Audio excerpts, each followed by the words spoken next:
Всем привет! Вы на канале Готовим с Оксаной Пашко. Сегодня приготовим красивый и вкусный салат. Любители морепродуктов точно не останутся к нему равнодушны.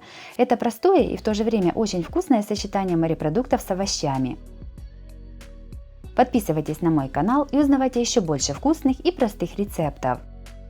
Сначала подготовим все ингредиенты для салата. 200 грамм помидоров черри нарезаем четвертинками. Также можно использовать и обычные помидоры. Пучок салатных листьев нарезаем на более мелкие части.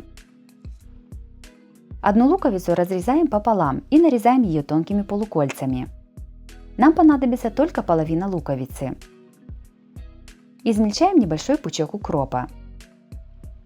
Берем 3 ломтика черного хлеба, я уже подсушила его в тостере, и натираем его чесноком со всех сторон.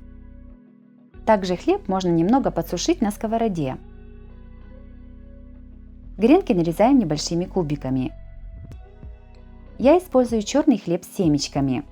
Для этого салата также хорошо подойдет и бородинский хлеб.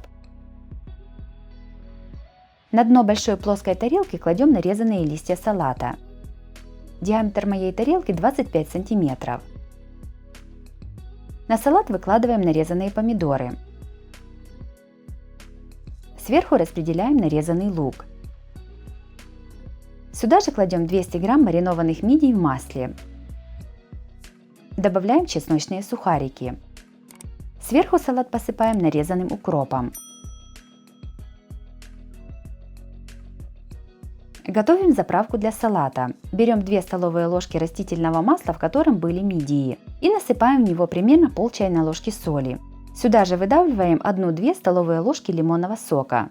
Все перемешиваем. Приготовленной заправкой равномерно поливаем салат сверху. Перемешивать салат не нужно. Салат готов, можно подавать на стол. Салат с мидиями получился очень вкусный и красивый. Он отлично подходит для праздничного стола. В этом салате хорошо сочетаются мидии с помидорами и зеленью, а чесночные сухарики придают салату сытность.